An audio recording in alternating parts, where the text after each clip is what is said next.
Hello दोस्तों, आज हम करेंगे मैथ के महत्वपूर्ण प्रश्न को हल। आइए शुरू करते हैं प्रश्न को हल करना।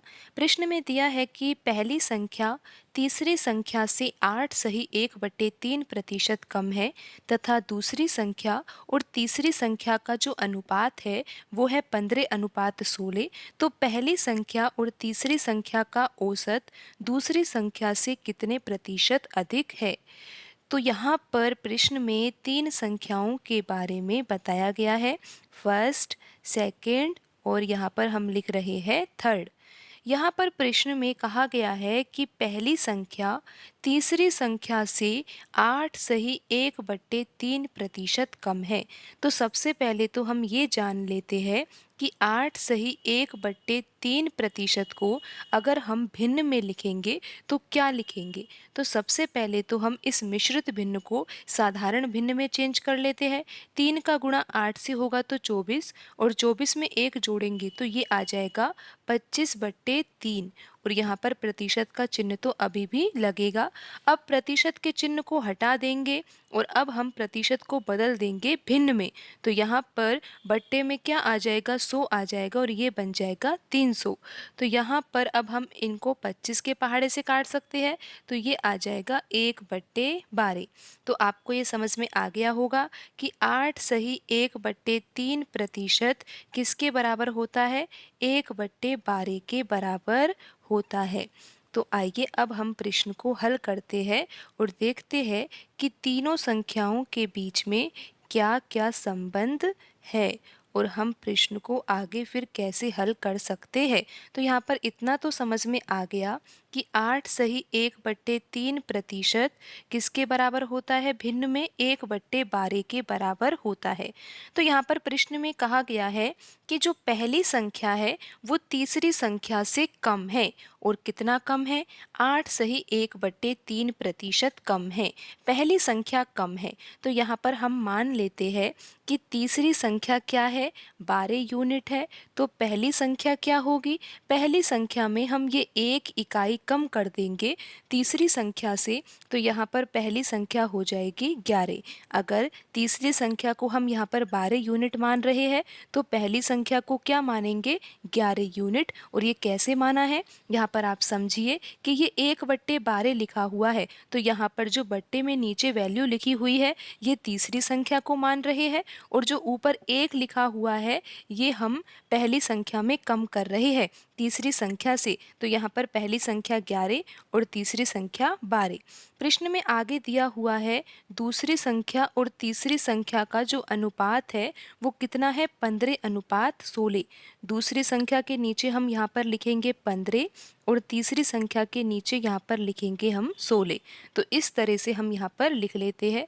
यहाँ पर जो पहला संबंध था वो पहली संख्या और तीसरी संख्या के बीच में था, 11:12 का। और यहाँ पर जो दूसरा संबंध है वो दूसरी संख्या और तीसरी संख्या के बीच में है और अनुपात दिया हुआ है 15:16। लेकिन आप यहाँ पर देखिए कि जो तीसरी संख्या है उसका अनुपात पहले संबंध के आधार पर 12 है और दूसरे संबंध के आधार पर 16 है, लेकिन ये है तो एक ही संख्या। तो यहाँ पर हम इसको बराबर करेंगे तो बराबर करने के लिए हमें यहाँ पर किसी संख्या से गुणा करना होगा। तो हम ऐसा करते हैं कि इसको 48 बना लेते हैं। तो यहाँ पर 12 में किसका गुणा करना होगा, 4 का, और 16 में किसका गुणा करना होगा, 3 का। तो 12 में अगर 4 का गुणा किया जाएगा तो 48 आ जाएगा, 16 में 3 का गुणा किया जाएगा तो 48 आ जाएगा। इस तरह से हम यहाँ पर तीसरी संख्या के जो अनुपात है उसको बराबर कर सकते हैं। लेकिन आप यहाँ पर ध्यान रखिए कि आपने यहाँ पर 4 का गुणा किया है तो यहाँ पर फर्स्ट संख्या में भी आपको 4 का गुणा करना होगा। यहाँ पर आपने 16 के साथ 3 का गुणा किया है और 16 का संबंध दूसरी संख्या से है तो यहाँ पर आपको 15 के साथ 3 का गुणा करना होगा। तो यहाँ पर अब आप देखिए कि फर्स्ट संख्या क्या हो जाएगी, 44 हो जाएगी और यहाँ पर दूसरी संख्या क्या हो जाएगी, 45 हो जाएगी और यहाँ पर जो तीसरी संख्या है वो क्या हो जाएगी, 48 हो जाएगी। तो आइए अब हम यहाँ पर समझते हैं कि पहली संख्या, दूसरी संख्या और तीसरी संख्या के बीच में अनुपात कितना है, 44:45:48। तो अब आगे हम प्रश्न को इस संबंध से हल करेंगे। तो यहाँ पर फर्स्ट, सेकेंड और ये है थर्ड। इन संख्याओं के बीच में क्या संबंध आया है? यहाँ 44, यहाँ 45 और यहाँ पर आया है 48। अब आगे प्रश्न में दिया है कि पहली संख्या और तीसरी संख्या का औसत। अब हमें यहाँ पर तीनों संख्याओं का अनुपात पता चल ही गया है, तो अब हम संबंध निकाल ही लेंगे। पहली संख्या और तीसरी संख्या का औसत निकालना है, तो यहाँ पर पहली संख्या अगर 44 यूनिट है, तीसरी संख्या 48 यूनिट है, तो 44 और 48 को जोड़ा जाएगा तो कितना आएगा? यहाँ पर आएगा 92, और 92 में हम 2 का भाग देंगे क्योंकि दो संख्याओं का औसत निकाला जा रहा है। यहाँ पर पहली संख्या और तीसरी संख्या का औसत निकालना है और ये देखना है कि दूसरी संख्या से ये कितने प्रतिशत अधिक है। तो यहाँ पर जो औसत आएगा वो कैसे निकालेंगे?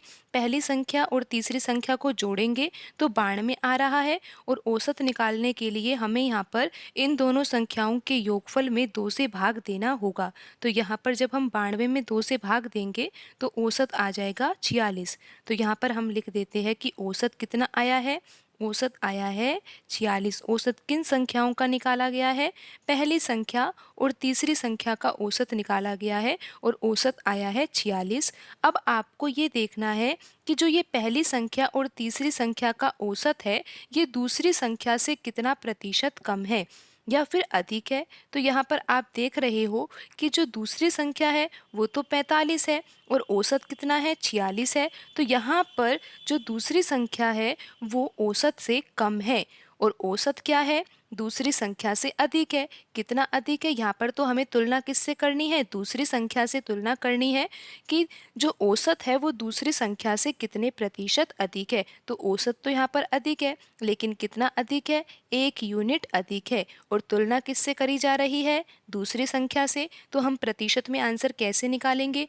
1 इकाई अधिक है औसत, किससे? दूसरी संख्या से। दूसरी संख्या का अनुपात 45 है, तो बट्टे में 45 लिखेंगे और गुणा हम कर देंगे 100 से, क्योंकि आंसर हमें किस में निकालना है? प्रतिशत में। तो आइए अब हम इसको हल कर लेते हैं।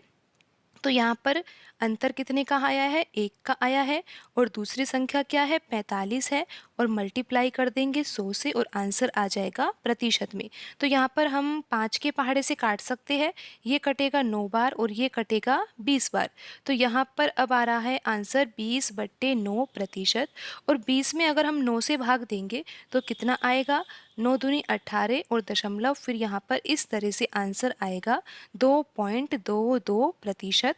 और इस तरह से ये आगे बढ़ता रहेगा। लेकिन आप यहाँ पर ऑप्शन में देखिए कि जो ऑप्शन बी है वो यही लिखा हुआ है, तो हमारा जो आंसर होगा वो होगा ऑप्शन बी। तो आज की वीडियो में इतना ही। मिलते हैं अगली वीडियो में। धन्यवाद।